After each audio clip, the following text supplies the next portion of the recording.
Hello class, today we are going to write formulas for ionic compounds with polyatomic ions. This is a follow-up to writing formulas for binary ionic compounds. Generally it follows the same rules, but there's a slight catch. So first off, let's take a look at a compound here that you probably are all familiar with. This is sodium bicarbonate. It is composed of a sodium ion, Na+, and this lovely thing right here, which has 3 oxygens, carbon, and a hydrogen.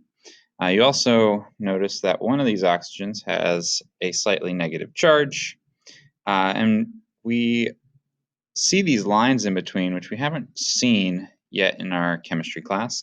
Those represent our covalent bonds.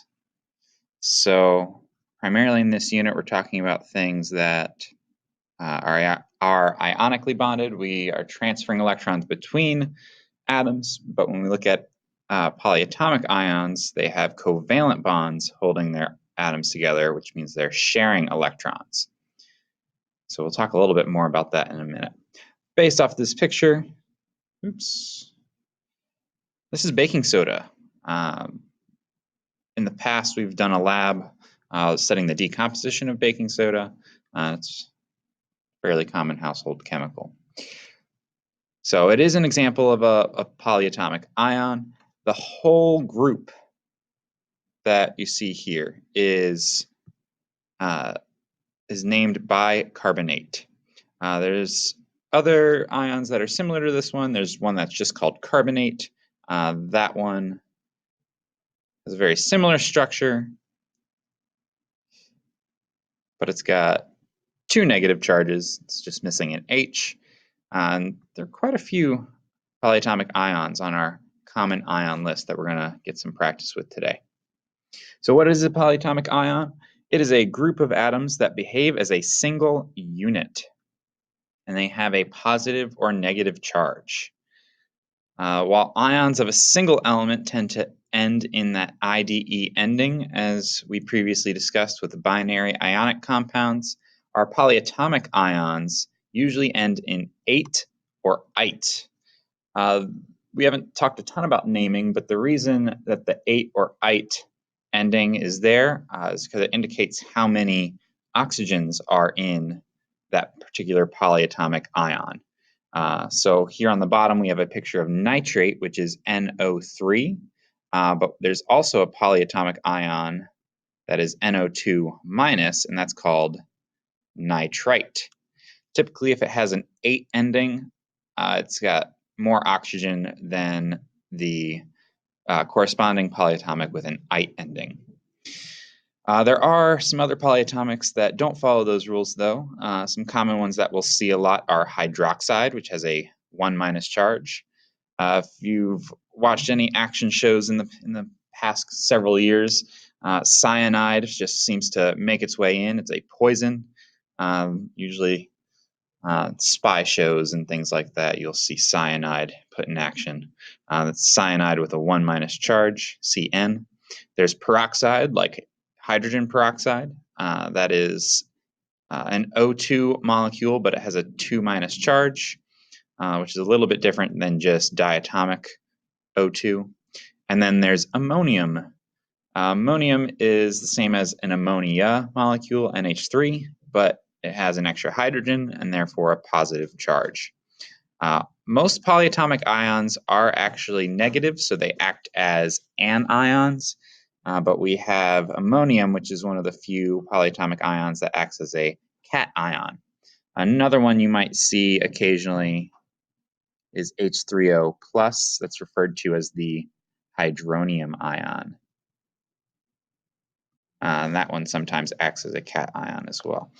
If there's more than one polyatomic ion in our ionic formula, we do need to put parentheses around it, and we'll write the subscript on the outside of parentheses. Remember, it's treated as one big unit.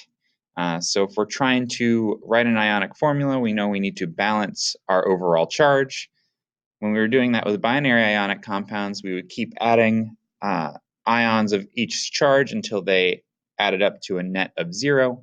We still have to do the same with polyatomic ions, but we're adding more elements to our, not more elements, but more groups to our formula in order to balance it out. So with these, anytime you have a polyatomic ion, you do need to look up the formula on the common ion sheet. So this first one we're going to look at, we know we have lithium, and then hydroxide itself is OH. Same as before, we need our charges for each one. Hydroxide has a 1- charge, lithium has a 1+ charge. Now, if the charges add up to 0, you can leave the formula as is, and I'll rewrite this so that they're a little closer together. We end up with 1 unit of lithium and 1 unit of hydroxide. And quite literally, if you look at the charges here, this whole thing has a 1- charge. If I drew it as a particle, they just stick together just like that. Now, when there's more than one, that's when we have some issues we have to pay attention to. So calcium and hydroxide, we look at the charges. This time we've got a +2 charge for calcium and a -1 charge for hydroxide. Just like we did before with our binary ionic compounds, we're going to do the crisscross. Whatever the number is for the charge of your cation is going to end up being the subscript for your anion. So the 2 would come down over here, and technically there would be a 1 here, but we don't ever write the 1. Now there's an issue with this.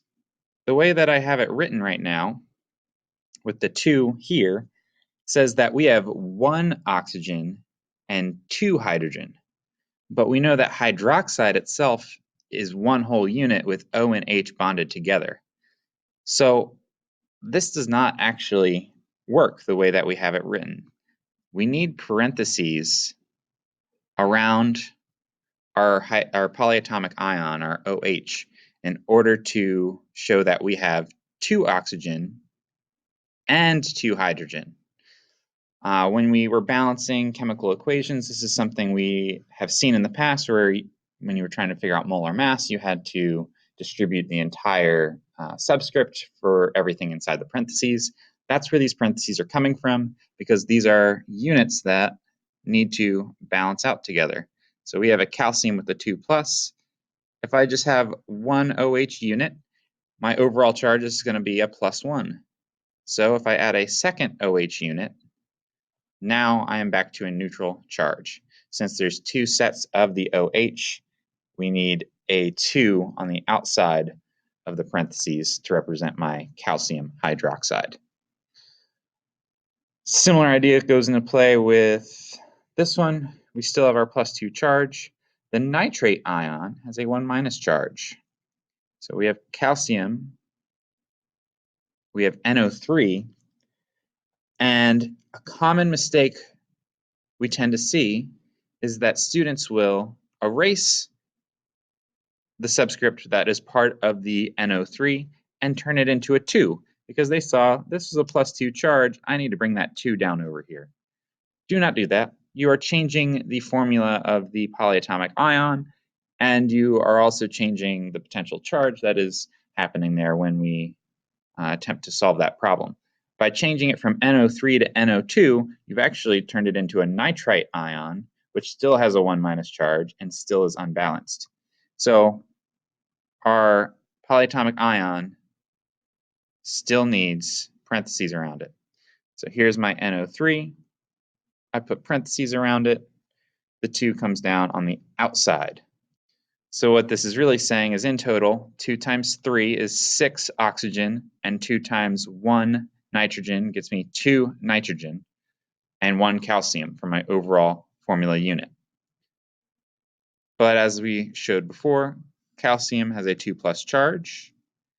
NO3 is 1 whole group with a 1- charge, and you need a second one to balance that out. Now, one thing I want to point out is that even though this whole compound is generally referred to as an ionic compound, there are still covalent bonds within this compound because of the polyatomic ion. but this whole thing would be considered ionic. So conceptually, that's something that's pretty tricky to grasp sometimes.